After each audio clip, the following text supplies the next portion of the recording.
So today's video is kinda crazy because I have enough evidence to sum up the entire FNaF story in one singular video. This one is gonna be long, so let's hop in.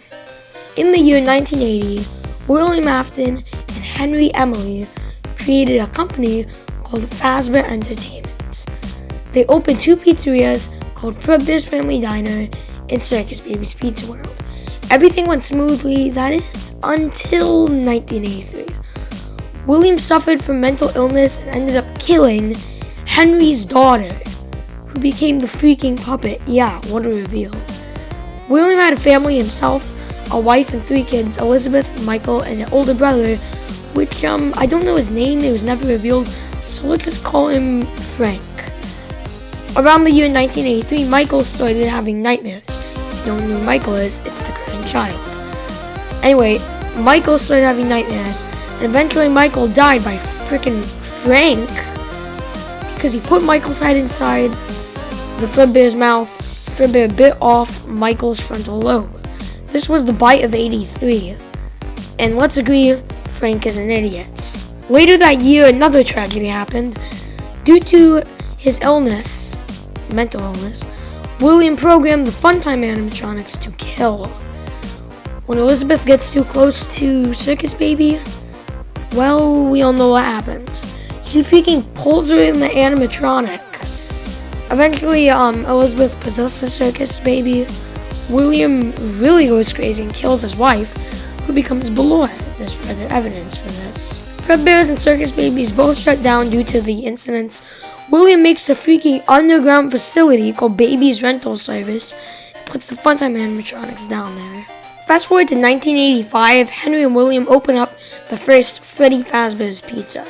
And no, I'm not talking about the FNaF 1 location or the FNaF 2 location, because we both know that FNaF 2 is a prequel to FNaF 1, but it says grand reopening, so there was clearly a pizzeria before it. And revealed by the new Fazbear Frights book, there was, and in it, it was in 1985. And also, okay, I have two theories on what this place was. It was either this new, pizzeria, which is themed in the 80s, and it's probably going to be this in the new game. I'll pull up a picture of the teaser. Or it could be where the unwithered animatronics were, because some amazing people got the withered animatronics and fixed them, and we got these weird unwithered animatronics. And that would make sense because, what animatronics got withered? Random animatronics, not the ones from FNaF 1, because it's a prequel. But anyway, they open it up featuring what I'm guessing is the unwithered animatronics. Nobody knows what happened to Frank, but he's gone. Literally no one knows. I'm just guessing that William killed him or something, but I don't know. 5 kids are killed by William Afton. The first 5, they all possess the unwithered animatronics. The pizzeria is shut down and William becomes a suspect. Now we're on 1987, boys, and the FNaF 2 pizzeria opens, grand reopening. Since William is a suspect, Henry bans him. This is proof because in the Juniors thing, as Game Theory said, Juniors is basically just FNaF 2. The original animatronics are now the withered animatronics, so they're not unwithered, they're withered now. As revenge on Henry, William breaks in at freaking night, programs the toy animatronics to kill. Now we know why they come after you.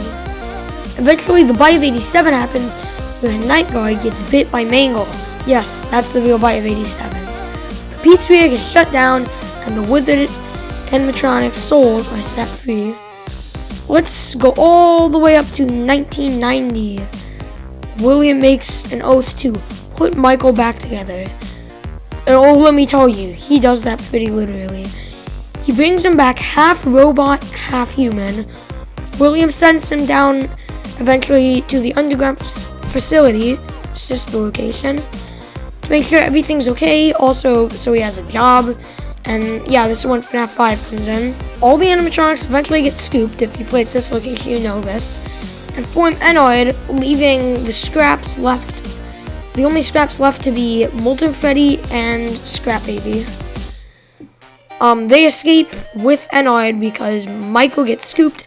Enoid goes inside his body, later, Michael pukes out Enoid into a sewer, as we can see from the ending cutscene assist location. You see, he should be dead, but since he is half robot, the only way he could die is if his body burns, because then the half animatronic robot endoskeleton inside of him would stop waking. So he comes back. He's not dead. In 1993, the FNaF 1 location opens up. You know, the location which is like the classic one, that's probably the best location of them all. William kills 5 more kids who possess the animatronics we know and love. The classic from the FNaF 1 location: Freddy, Bonnie, Chica, Foxy, even Golden Freddy, you know the gang. The puppet again brings them to life, just like he did with the unwithered animatronics, and gives them life. The place shuts down due to, well, 5 kids went missing. Of course it's going to shut down, and it's left to rot. At night, William breaks in and chops the animatronics with an axe. Well, that didn't work because the souls come out of him, and all the ghosts of the kids and the puppet chase him to a back room with the old Spring Bonnie suit he used to kill the children all the way back from Fredbear's Family Diner. He puts on the suit, and, well, his attempt to hide from them doesn't really work because he gets spring locked and dies. The souls are set free 30 years later. In 2023, Fazbear's Fright opens. Fazbear's Fright is a haunted house based on the events of Freddy Fazbear's Pizza, which they opened up. Springtrap came for the night guard, and as you know, when you play FNaF 3, you know all the jazz. But the place burns down. Springtrap escapes and becomes Scraptrap by rebuilding his suit, because when he got burned, most of it got destroyed. So he finds scraps in an old dumpster and remodels himself as Scraptrap. The next year, Michael decides to run his own pizzeria. And if you're curious what I mean, basically you play as Michael Afton in Freddy Fazbear's Pizza Simulator, aka FNaF 6. When all the last souls, William, who's inside Scraptrap, Elizabeth, who's inside Scrap Baby, Papa, who is inside of Lefty, because Lefty was an animatronic designed by Henry to trap the puppet, and it did that. And of course, Molten Freddy, which I guess he was designed to kill, so he doesn't really matter. Once all those souls get in the same building, Henry, who is still alive, burns it down. All the souls are set free, including Michael, because his body burns, his soul is set free. When William dies, he is sent to hell for what he did, where he gets jump scared endlessly. If you don't know what I mean, basically Ultimate Custom Night. Until Fazbear Entertainment makes a VR game as a cover-up. William's soul is coded into the game by a developer named Jeremy, who eventually goes crazy and starts treating William's soul like a god and ends up cutting off his own face and killing himself. William is coded into the game as Glitchtrap. Glitchtrap also takes over your brain, the player, and ends up apparently getting into the real world using your body. Yeah, pretty crazy. So I don't know what's going to happen next in the FNaF lore. I will make not really a part 2, but like a timeline of the book lore, because book lore is separate from the game lore, and I really want to talk about that. But like and comment down below if I should do that. But yeah, goodbye guys.